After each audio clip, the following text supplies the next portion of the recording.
नमस्कार, आप देख रहे हैं डेली बज इंडिया। उत्तर प्रदेश और पंजाब समेत अन्य राज्यों में अगले साल होने वाले विधानसभा चुनाव से पहले मोदी सरकार अपनी कैबिनेट में कुछ बड़े बदलाव लेने जा रही है।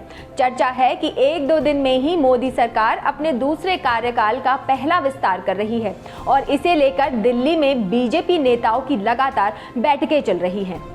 फिलहाल मोदी कैबिनेट में 21 मंत्री हैं, जिनकी संख्या बढ़ने की संभावना है। वहीं स्वतंत्र प्रभार के 9 और 23 राज्य मंत्री हैं, जिनकी संख्या में भी इजाफा होता नजर आ रहा है। खबरों की माने तो मोदी कैबिनेट के 30 से 35% चेहरे बदल सकते हैं। अगले साल 5 राज्यों में विधानसभा चुनाव हैं, तो कैबिनेट का विस्तार भी इन्हीं चुनावों को ध्यान में रखकर किया जाएगा। इस कैबिनेट विस्तार में कुछ मंत्रियों को शामिल किया जा सकता है, तो वहीं खराब प्रदर्शन करने वाले मंत्रियों पर प्रधानमंत्री मोदी गाज भी गिरा सकते हैं। पहले बात करते हैं कि किन किन मंत्रियों को केंद्रीय कैबिनेट में शामिल किया जा सकता है, यानी कौन कौन से मंत्री अब दिल्ली जाएंगे। कैबिनेट विस्तार में जिन 2 चेहरों की चर्चा सबसे ज्यादा हो रही है, उसमें से एक नाम है असम के पूर्व मुख्यमंत्री सर्बानंद सोनोवाल का और दूसरा कांग्रेस से बीजेपी में आए ज्योतिरादित्य सिंधिया का। ये दोनों ही चेहरे हाल ही में बीजेपी के लिए सबसे खास रहे हैं।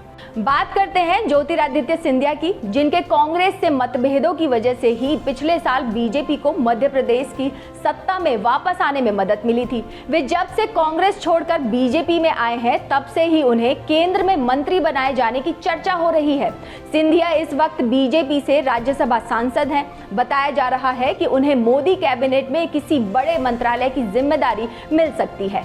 दूसरा नाम है सर्बानंद सोनोवाल का। असम में बीजेपी के बहुमत में आने के बाद सोनोवाल ने जिस तरह से हिमंत बिस्व शर्मा के लिए रास्ता छोड़ा, उसके बाद ही चर्चा शुरू हो गई कि अब उन्हें दिल्ली भेजा जाएगा, क्योंकि बीजेपी की पूरी कोशिश है कि असम पार्टी के अंदर किसी तरह का कोई गतिरोध ना हो और इसीलिए सर्बानंद सोनोवाल का केंद्र में मंत्री बनना तय है। सर्बानंद सोनोवाल को राज्यसभा के जरिए केंद्र में लाया जाएगा। सूत्रों का यह भी कहना है कि इस विस्तार में कई मौजूदा मंत्रियों को हटाया भी जा सकता है। जैसे अभी 9 मंत्री ऐसे हैं जिनके पास 1 से ज्यादा विभाग हैं। इन मंत्रियों में शामिल हैं रविशंकर प्रसाद, स्मृति ईरानी, प्रकाश जावड़ेकर, पीयूष गोयल, नितिन गडकरी, डॉक्टर हर्षवर्धन, नरेंद्र सिंह तोमर, धर्मेंद्र प्रधान और हरदीप सिंह पुरी। कैबिनेट में फेरबदल की अटकलों के बीच कई मंत्रियों की सांसें भी अटकी हुई हैं, क्योंकि सूत्रों के मुताबिक प्रधानमंत्री मोदी 3-4 मंत्रियों के कामकाज से संतुष्ट नहीं हैं और वो नॉन परफॉर्मिंग मंत्रियों की केंद्रीय कैबिनेट से छुट्टी कर सकते हैं। वहीं दूसरी तरफ करीब 1 दर्जन नए चेहरों को कैबिनेट में शामिल किया जा सकता है। हालांकि पीएम मोदी की नजर में सभी राज्य बराबर हैं, लेकिन गुजरात और उत्तर प्रदेश में बीजेपी और राज्य सरकार की स्थिति को लेकर वो थोड़े ज्यादा संवेदनशील दिख रहे हैं।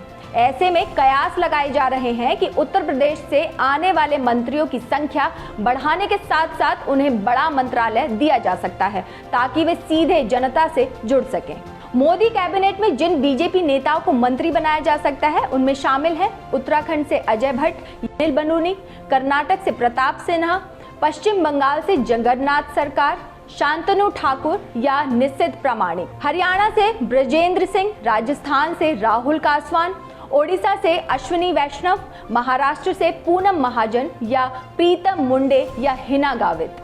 इस लिस्ट में दिल्ली से परवेश वर्मा या मीनाक्षी लेखी का नाम भी हो सकता है। इसके साथ ही अपना दल की अनुप्रिया पटेल को भी केंद्रीय मंत्रिमंडल में जगह दी जा सकती है। इस बीच अभी ये साफ नहीं है कि बिहार के मुख्यमंत्री नीतीश कुमार की जेडीयू से किसी को मोदी कैबिनेट में जगह मिलेगी या नहीं, क्योंकि 2019 में तो नीतीश ने केंद्र में मंत्री बनने का प्रस्ताव ठुकरा दिया था। सूत्रों के अनुसार नीतीश कुमार कम से कम 2 मंत्रालयों की उम्मीद कर रहे हैं। केंद्रीय कैबिनेट के विस्तार में एक नाम और है जिसकी चर्चा जोरों पर है। माना जा रहा है कि इस कैबिनेट विस्तार में अगर चिराग पासवान को शामिल किया गया तो उनके चाचा पशुपति पारस रोड़ा बन सकते हैं। मालूम हो कि दोनों के बीच टकराव चल रहा है, जिस वजह से लोक जनशक्ति पार्टी 2 फाड़ हो चुकी है। ये थी आज की हमारी स्टोरी। आपको कैसी लगी हमें कमेंट करके जरूर बताइएगा। इससे पहले बेल आइकन दबाकर हमारे चैनल को जरूर सब्सक्राइब कीजिए, ताकि आपको हमारी खबरों का नोटिफिकेशन मिलता रहे और आप किसी भी बड़ी खबर से बेखबर ना रहे।